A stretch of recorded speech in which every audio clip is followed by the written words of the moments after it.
오늘은 라면을 즐겨 드시는 분들이 꼭 알아야 할 아주 중요한 정보를 가지고 왔습니다.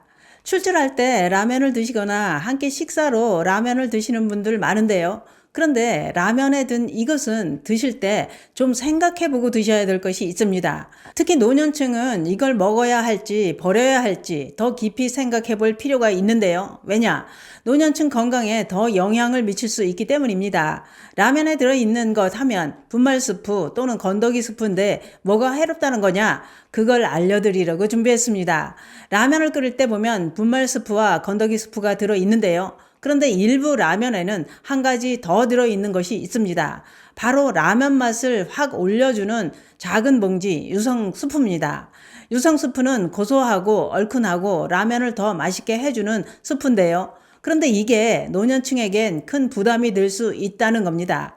그래서 오늘은 유성 스프를 왜 조심해야 하는지, 그리고 덜 부담되게 먹는 방법은 무엇인지, 또한 맛있고 건강 라면 끓이는 방법까지 몽땅 알려드리려고 준비했습니다. 유성 스프는 기름에다 향과 맛을 넣은 스프라고 하는데요. 식용유인 팜유나 카놀라유 등에다가 향미유, 참기름, 고추기름 등을 넣기도 하고, 또는 대파, 버섯, 해산물 이런 여러 가지 재료를 넣어서 만든다고 합니다.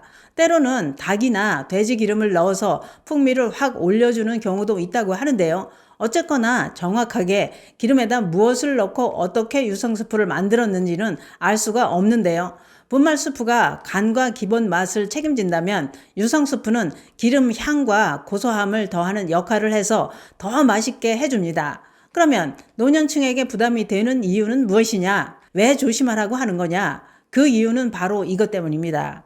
전문가들은 그 첫 번째 이유로 유성 스프에는 포화지방이 많아서 혈관 건강에 큰 부담을 줄 수 있기 때문이라고 했는데요.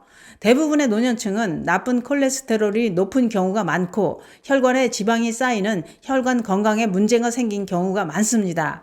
이런 상황에서 포화지방이 많이 든 식품을 섭취하는 건 큰 부담을 줄 수 있기 때문이다 이겁니다.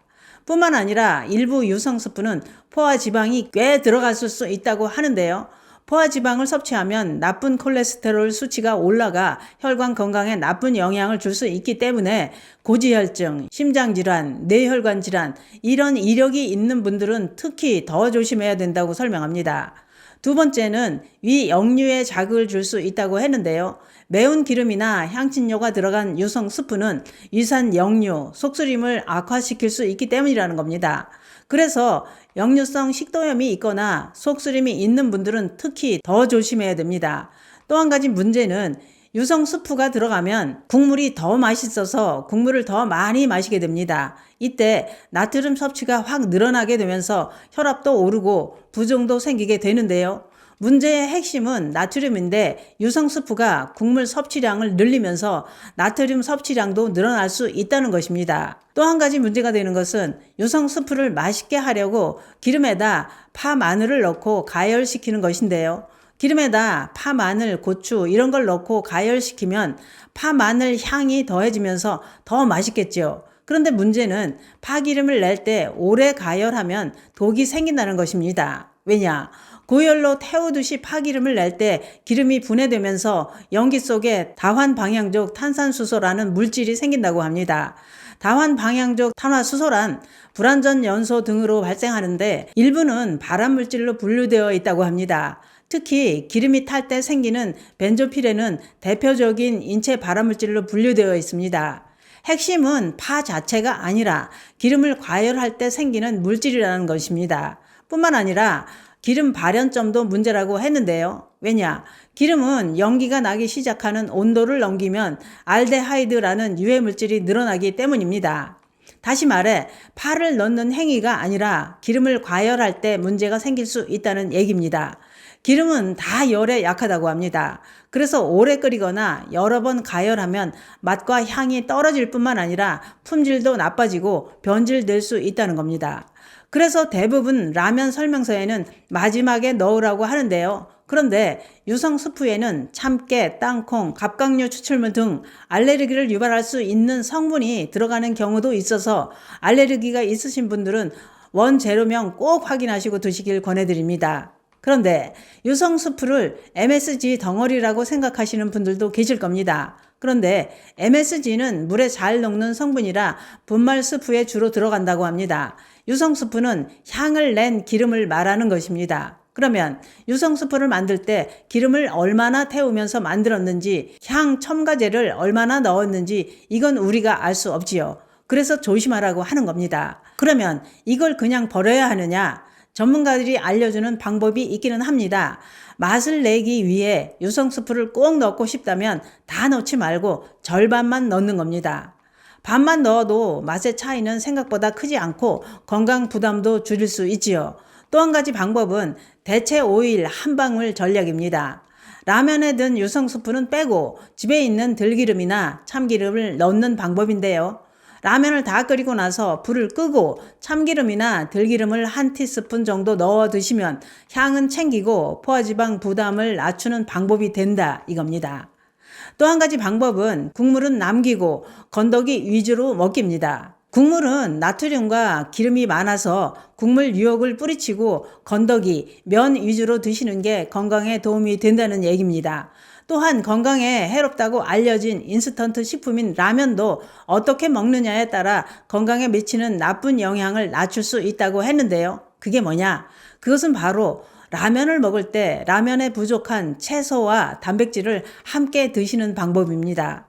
라면을 끓일 때 대파, 양파, 버섯, 배추, 시금치 이런 채소를 넣으면 나트륨은 희석되고 맛도 더 좋습니다. 달걀이나 순두부, 닭가슴살을 함께 먹으면 라면에 부족한 채소와 단백질을 보충할 수 있습니다. 특히 라면 국물에 많이 든 나트륨이 건강에 해롭다고 알려져 있는데요. 그런데 라면을 끓일 때 이 채소를 넣으면 나트륨을 희석해주는 작용을 해 안심하고 먹을 수 있습니다. 어차피 먹어야 할 라면이라면 건강하게 먹는 방법이 있다 이겁니다. 그게 뭐냐? 그것은 바로 늘 우리 주변에 있고 값도 저렴한 콩나물과 숙주나물입니다. 집에서 라면을 끓여 먹을 때 콩나물이나 숙주나물을 넣으면 맛도 더 좋지만 스프의 짠맛도 줄일 수 있어서 건강에 도움이 됩니다. 특히 콩나물이나 숙주나물은 식이섬유와 콩 단백질이 많아서 스프의 짠맛을 줄이는 효과가 있다고 하는데요. 뿐만 아니라 혈압을 높이지 않도록 돕는 항고혈압 펩타이드도 들어있어서 라면 끓일 때는 꼭 넣는 게 좋습니다. 라면 끓일 때 채소를 넣으면 채소의 식이섬유가 혈당 조절에도 도움이 되고 라면의 지방 흡수를 줄이는 작용도 해주고 또한 채소는 나트륨 배출을 돕는 칼륨도 풍부하고 비타민도 보충할 수 있어서 꼭 함께 드시는 게 좋습니다.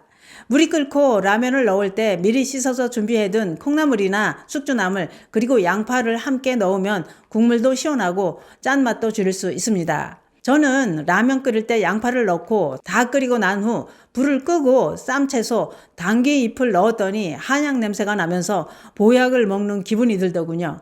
얼큰한 라면 국물이 땡겨도 고혈압이 있거나 부종이 있다면 국물은 안 드시는 게 좋고 스프도 절반만 넣는 게 좋습니다. 또 고지혈증이 있거나 심혈관 질환이 있다면 라면에 든 유성 스프는 버리고 꼭 필요한 경우는 집에 있는 참기름이나 들기름을 한 방울 넣는 게 좋다는 것 꼭 참고해 주시기 바랍니다. 신장 건강이 안 좋은 분들은 특히 나트륨을 조심해야 하는데요. 유성 스프보다도 국물 섭취 제한이 최우선이라고 하니 이 점도 참고해 주시기 바랍니다. 그게 그렇습니다. 라면에 든 유성 스프가 무조건 나쁘다가 아니라 혈관 건강이 무너지기 시작하는 노년층은 부담이 될 수 있으니 어떻게 먹느냐가 중요할 것입니다. 오늘 알려드린 내용 잘 참고해 주시기 바랍니다. 여러분은 라면을 어떻게 끓이고 계신가요? 본인만의 팁을 댓글로 나눠보시기 바랍니다. 오늘 내용이 도움이 되셨다면 구독, 좋아요 꾹 눌러주시고 저는 다음 영상으로 다시 찾아뵙겠습니다. 감사합니다.